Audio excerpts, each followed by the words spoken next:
Ndị kpebele hụrụ ndị kpe atụrụ. Ụmụnne m, anọ m nwanne nwaanyị akpọ m na fon sị m nwee mba nnọọ mza ya sị m na m ledela akụkọ n'ugboene na ọ na-atọ ọchị mana m jos legodi ya ma gbotowakwara ya ụmụnne maka ihe nṅomi. Ya sị m na ya kpatara ego na ya eji ego ya na ya ebu ego ya na nwee mba nnọọ mza ya si ya ebu ego na ya eji ego ya na mgbe ya dị 40 years old, ewuzighị ụmụaka,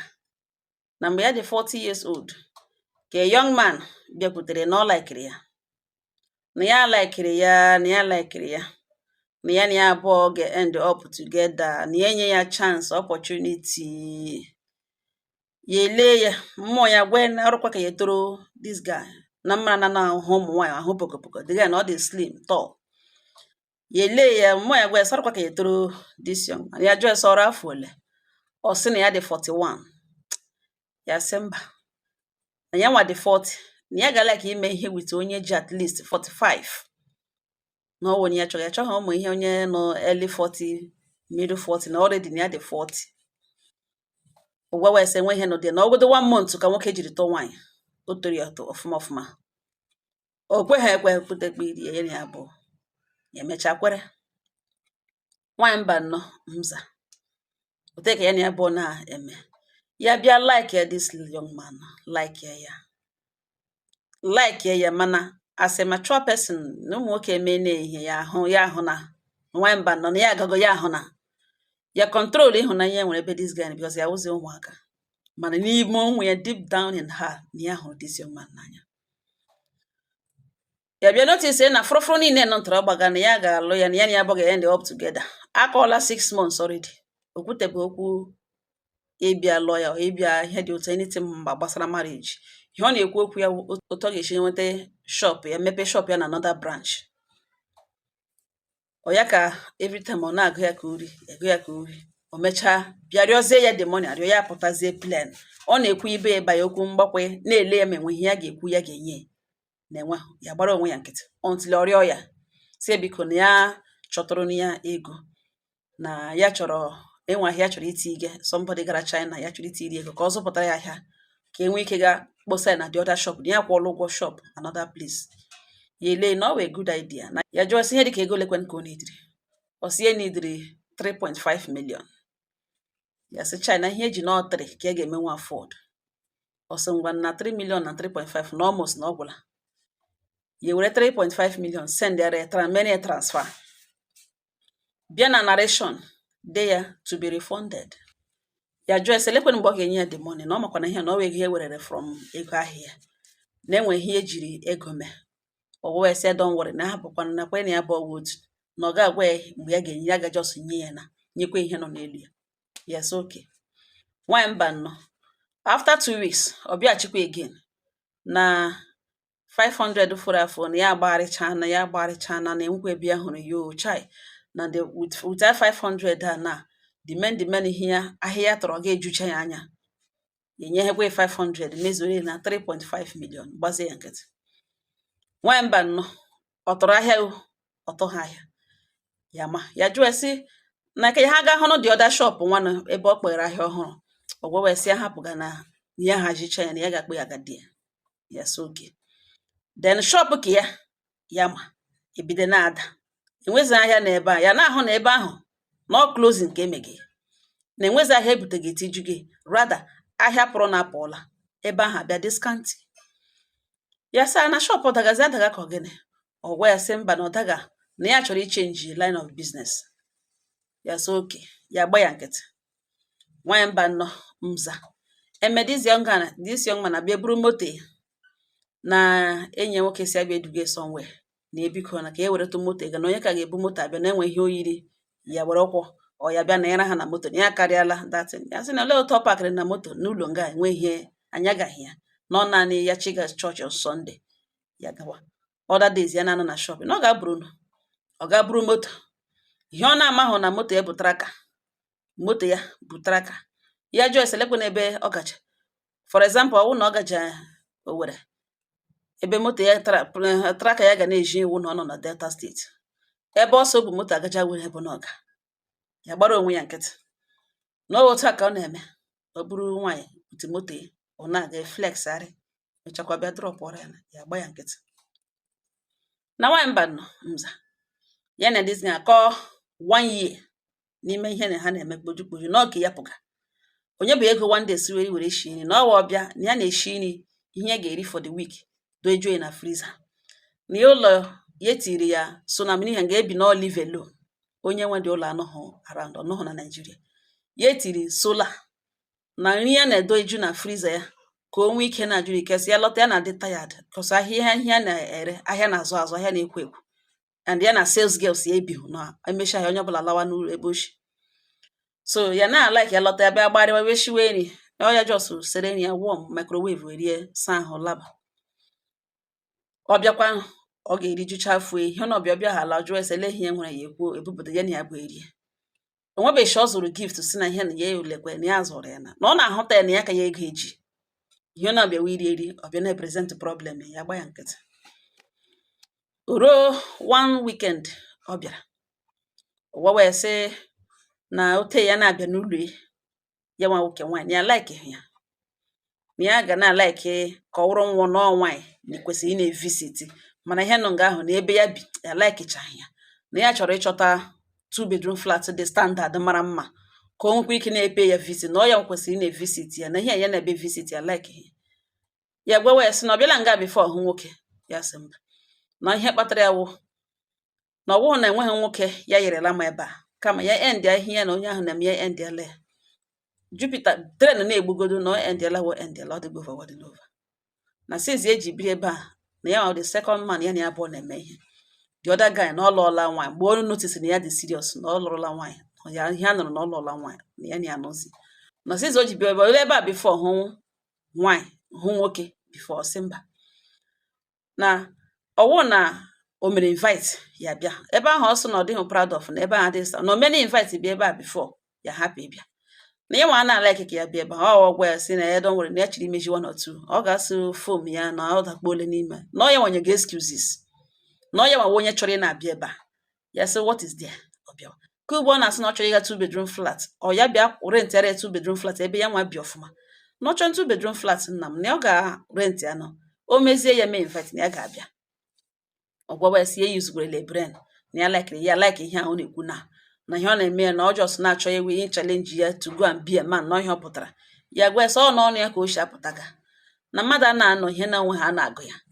na ya nwa a ga-ebiri nga na ya ebisara ya nọ ya bịa kwọrọ ya nwa nwoke ụgwọ ụlọ na ụlọ ihe ole ga eme ya ga-emeli ya, na ọ bịara ebe ya chụpụ ya eji, na ọbịa ga-atụ ka ha nọ ọ nọchọọlawa ole dawa na awụ ọkụ ya gba ya nkịtị.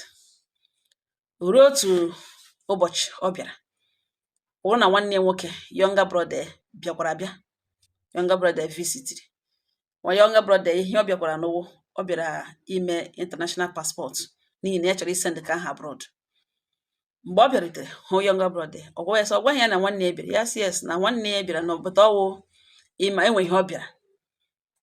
nga ka ya ha ngari. So ọzi mgbe ya na nwanne ya discuss waziri ihe gbasara ya ebe a gadebe otu o si capture ma gịnị ha na-akpazi, ọ bịa ghọtazie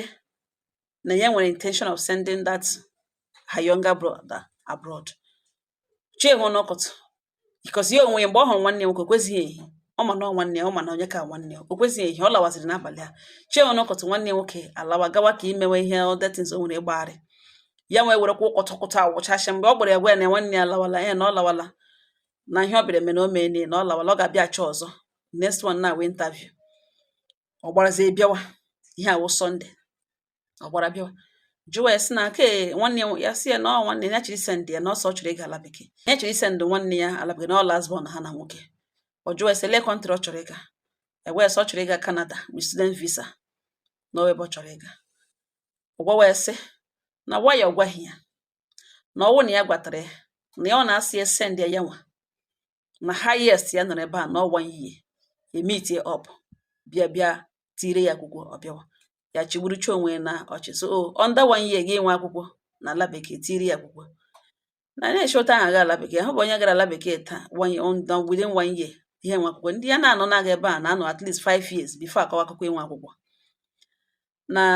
nwanne ya ọgwụgwọ ya si ya no na ya kọlọ ihe niile off na oke ka ya ga chọọ agbarịa weta ego ka ya onwe weta ego ka ya na ya abụgakọtawa.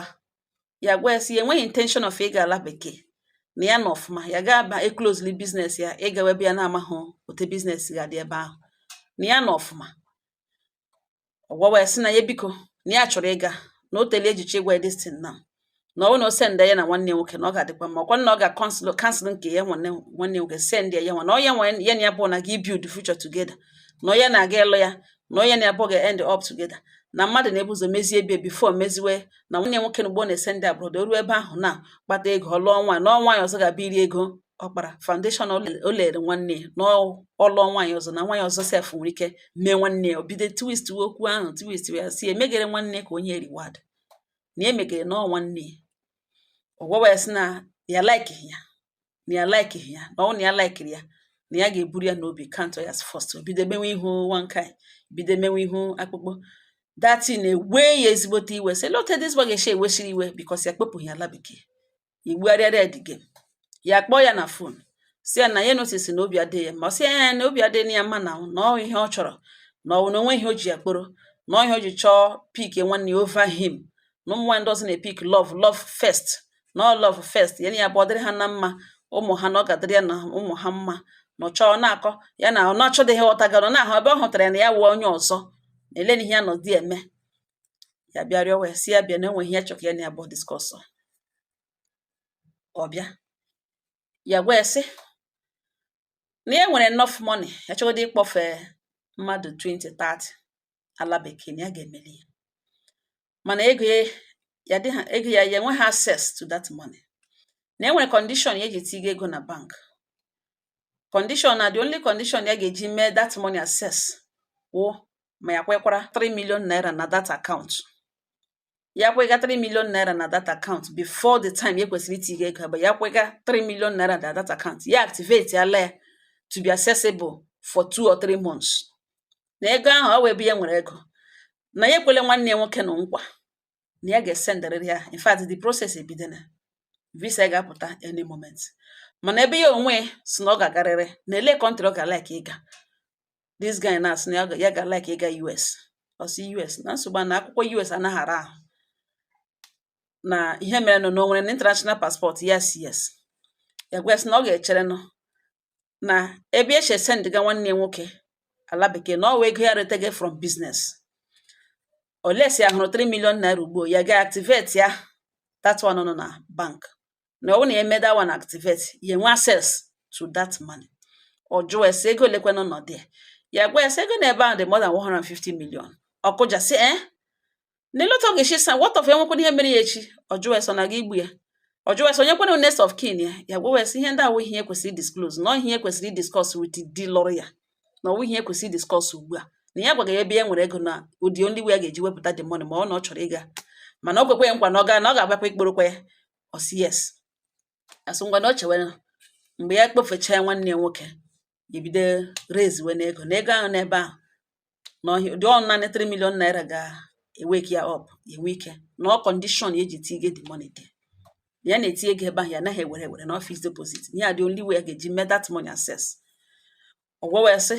na what of ya gbarịkwanụ weta 3 million naira na ọ na-ewepụta the money ọ ga-enye ene ka return ebe e wetara ya sị what is there what is 3 million to 150 million more than 150 million what is there na 3 million ọwụ ya nwanyere na single handedly na onwe shekiri ma wepụrụ ego ya amaghị na ọ just our project n'ugbo ya bụ ya chọọ ihe nwanne ya nwoke ga-eji feel bad na ọhịa o ji dịka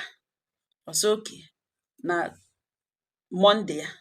na ọ ga-esendịrị ya the money na ya gbajeme gaa na bank ga-eme ya activate so that nwanne ya na-aga Canada ya nwa na-aga US ga-ahọzụlụwa nwe ike tire ya akwụkwọ nwe ike gbofete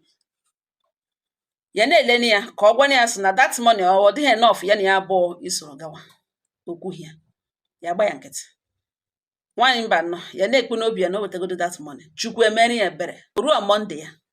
as early as 9 o'clock ya enweta credit alert 3 million ọ gwa ya sị ya gbara gawa na bank now ga activate ya the money ka ha bido ihe ha na-eme ya sị oke na ya nọ na bank ka oke ya sị oke ka ya gawa bank na nwanyị mba nnọọ mza ya eguchie shop ya ji nnọọ nwayọ gaa na joint ebe ya na-agatarawa nkwobi isi ewu agwụrụ agwụ gaa ebe a relasa ha gwugodoro ya otu ọkwa ya na-ata tajucha afọ ṅụọ one bottle ji nwayọ lawa n'ụlọ ya ka dooru ala na-ehi ụra okpo ha ya again ya gwa ya sị na ya nọ na bank the managers na dollar arịala na a lot of things echenjiela na ihe ga-activate that money no 3.5 ihe wetala 3 million na ọfụrụ 500,000 ya gbara weta the 500,000 ka ya activate ọjụwa esele ihe ya minere na ọ dịka ya play a fast game on him na oke mgbe ya return zie the 5 ngwa na ya return ọrụ ya the 3 million ka ya gagwa ndị ahụ at least ka ha hụ na ya return ọ na the 3 million ka ha nwee ikere ezere 3.5 ya gwa ese na-enwe ebe a na-eme ụdịrị ihe ahụ na o wetala 3 million na ọ gbara ya weta 500,000 na a ga-emerịrị this money activate ọbanwa na-ere eke na ya send ya the money na ọ bụrụ na ya mana ihe niile ya gwaga n'ọwa eziokwu na ya send ya the money na ya send ya the money ka ya ga gbarịa gwa ndị ahụ ka ha rezie na ọ mana ndị ahụ ya nye ha 3 million ahụ ugbu a ha ahụ datnata ka ya nyere ya na ya return na ha enwe ike rezieri ha another 3.5 ya gwa ya si ya na ya agaghị na ọhụrụ ekeke batara na ya sị na ọ batachana na o chefuru na ya nyere 3.5 na ọ gbarịa wetakwu 500,000 ka ya activate ya this morning mgbe aka o koduru game ya gbaga ọgwawa ya na si ya ga-si ya play the first one na ego ya natakwara ndị mmadụ na ya natakwara somebody ya gwa ya sị what of ka ya nyekwere na ya nakwa ọsọ ga-enye ashi ya na ya gbala ya nakwa ụgwọ na ya ma mgbọ ka enye na o rezizie that one na o nyere ezi enye ashi ndị ahụ return ọrụ ya 500,000 nwanyị mba nnọọ mza ọgwụpụ ụkwụ n'ọkụ ya afụ ya gbanye nkịtị hụ na ugbu a na ọ dịla dangerous the next thing ya mere wụ n'ihi na ya bi n'estate ya ga gwa sekuriti ha ebe ya bi ọ bụrụ na ịbata ihe niile bi ebe ahụ na-enwe tali ha na-eji abata ịbatawa without that tali olesa amaghị isi na ofuru akọrịara nga ọzọ adịshọ soro nga n'ụlọ adịshọ na-enwe ihe dị wrong mana ị ga-ejiriri ya mara na iweta na iwu an occupant na that estate before emeghere gate gị so ịbatawa without it ị ga-ekwu onye chọtara every house n'ebe ahụ nwere phone number nọ na list ị ga-ekwu onye chọtara akpọ the person ha sị na emeghị expect gị bata ma asịkwa na ha emeghị expect ha ị gaghị ewere phone number gị kpọọ the person nye ha na ị ga-ekwu onye chọtara ha ga check na list of the occupant check the number akpọ the house akpọ the person o pick agwa ya na onye dị otu a chọrọ ya bịa ọ bụrụ na onye a consent a emeghere gị ma onye a consent kwana ọ na-abịa ka ọ na-abịa enyezighị ya access ịbata enwezi otu esi nye ya access ịbata bịa hụ ya ọkpọwa ya na phone so ruole like this ya gwa ya yes na ọ dịla over na o ka ji 500,000 na ọ gbara jishi ike weta the 500,000 fụrụ afọ na ihe ọ bịara na ndụ ya wee bịa build onwe na enwe ihe gbasara ya ọ na-akọ na ya yọla how long rose flower like this nye na as gift nyebedi ego si ewere chiteta ihe ha ga-eri na ọ wụ oriri kemgbe o kwere mata na ọ ka ya na-efu na iwe wege na awụ because ya chọrọ ikpofu nwanne ya nwoke abroad ọ na-achọ ka ihe ọ bịaga na ka ya activate ego na-amaghị ebe arụ ka e were kpegha abroad ya yiri nne na ya gbarịa ga-eweta 500,000 for afọ before ya were polisi mee arrest na o ji ụgwọ gbanyụọ fon nwanyị mba ihe ọ na-ese ndeziri ya meseji wo na ngwa mbe ka ha ga lụọ ya chigburucha onwe jụọ ya si ya yiri onye ka ha ga lụọ dị na-eri uche nwanyị mba nnọọ na mgbara akụkọ na ugbo towara ya ụmụnne na ụfọdụ ụmụ nwaanyị kpatara ego na ọwụdị ndị otari kpụtara ego diga tụtụrụ ha laa ha n'ihi reke ha tizie ṅụ na ịjụwa enwere onye ma dibịa na-egbu ngwa ngwa gị tụnwe ebe ị na gị kwafu ọbara tụnwe ebe ị na gị ịgba revenge na gị ịhụ ihe yiri gem na gị gbapụrụ ya gem na ọ bịa ala na ọ maka ihe na gị gosikwa ya ndatị na amaka m ihe a na-aga n'ụlọ onye ọrụ ka ọrụ ya amaka m ihe a na-aga n'ụlọ onye ọrụ ka ọrụ ya na ngwa ụmụ nwaanyị ibe ya na ụnụ dị very very careful na marriage awụghụ by force na marriage awụghụ the highest achievement mmadụ nwere ike ime in life n'ihi na ọnwụ na ọ dị possible ndị lụrụ alụpụta ụfọdụ lụọ akụgbuo ha n'ime that means na marriage na ọwụghụ the highest achievement in life na ọ just a stage of life which you decide na ọ na ya gbara nke na this type of man dị capable of raking any lady na mhụ ya na ọ mara mma nwoke n'ọnụ ya na-atọ mana ya eribe 1 naira before rather ka na ka ya pụkakwa because ya eji ya but just that she refused to spend further or to spend heavily like he proposed ịbịa send ya next project o wetere i send ya abroad na ya ebe a ka ya sị mba kama ya ga-asị mba o wejiri iwe gachi ike ka ya naragodi ya ka ya nyere and ego a ya nyere because ya eji the money ya enyeghị ya na because ya chọrọ ka o were epuke ya ihe ọbụla ya nụhala business na ya na-eji speed apụta mana mgbe ya chọrọ ịhụ the shop ebe ya tiri the 3 million o kweghị eji the shop rather ka ọsọ nọ n'ime na-ada ka ejide suspect wa foul play jie hekwe n'ụzọ ahụ asị onye ma ihe nara hakwa ya the money even though ya na-atụchacha na ọfọrọ 500 na enweghị ejika ya mere ya hapụrụla ya na ngwa ụmụ nwaanyị ndị na-akpata ego ndị ji ego ha ndị bu ego ha ndị mega ọfụma na ha watch out na ha dị very very careful hapụ ị na-ebupụta ego na ị na-eme nwoke ka ọ bịa long na this type of man long ọ gakwa egbu egbu that money once o nwere access to it ka m gara aga ụmụnne m ihe m na-abịawo nkwuse otu ihu anyị dị n'iche n'iche ka obi dị n'iche n'iche enwebeghị ihe mmadụ na-emebe mmadụ ibe n'ụwa na nọ n'ime mana ọ dị mma na nkwuse butere nṅomi ọ sị m bịa gbotere ya ọnụ na ọnwa obere game ya gbara dị ya entertaining na ọ tọrọ ya ezigbo ọchị na the young man arịọkọtala na enwebeghị ihe na-emebe ọ gaghịzigiri igbe ya bịa n'ụlọ ya na ọ dị possible na ya gwala ya na ya ihu ya na shade ya ọ hụ ya na the other of her shops ọ ga-anywhere ya hụrụ ya around na ọ ga-end up na police station and ya dịrịkwa aware that na nwanne nwoke ma ya ọfụma ka ahụ bịara that day na ọ ma ya ọfụma ka ọ hapụ ịgaga mee piriwe na ka ahụ na ọ dịkwa dangerous enweghị ọ na-aga emefu na ha nozi na-esendera meseji na ya chọrọ ịlụ ya na ya mbuburu n'obi ịbịa propose na ya nweburu surprise ya edenwere na ole ihe o jiri mee ihe o mere na ngwa ya hapụzie were the money na ngwa ya sị ya gwazie ya ugbu a na ọ mara na ọ dị serious na o send that 500,000 return ọrịa na ọ dị only woge eji gosi ya na ya dị serious na ya wụghị ego dịga na o return hala that money now na ọ ga-achọzi ego bịa lụọ ya na nwaanyị mba na ebe a ego na ọ na-agwa na ọkwa na ya return kwana ya ọlụzi ya na-agwa ya ugbu a na ọ ka na-asandụkwa ka go diga a na-eme ya ihe a na-akọ nga ya na-akọ ihe m na-achị ọchị ya na ya onwe ya na-achị ya sị na ọnwụghị obere ihe na ụmụ nwoke oke game ha nwala onye mmega ọfụma ha ghara ikpuru chenel ụdị n'ụwa na adịghị desperate na ihe na-apụrụ ndị ọzọ na onye ndị na-efil da wee wuo nwaanyị na-emeta ego a na-emere ya gaa na ime anyị na-akpata ego na Chineke gọziri na iwu nwoke wụrụ nwaanyị n'ime gị ka ị hapụ ya endanger your life na ebe ị na-achọ ka nwoke ịlọ dị ụmụnne m ọhịa ọsọ mbịa gbotere ọnụ ndị nwoke lugbo na-awo industrious women ụmụ nwaanyị ndị bu ego ha bu dudu ha bu nkụ ha ga-enye nwa nwa ha ihe ha chọrọ ọwụ ndị nwoke lugbo ịnọ nga lugbo ewe aka na-atụtọrịta ego ibu ya iji ya ọnwụ gị nwekwu na ọ sị gị were ihe mere ya were mara akụ ka ị hapụ ịga ga n'aka ndị ọjị nke ọnya ga-ela ji echi ọ nga ọha na m n'ọnụ udo dịrị ọnụ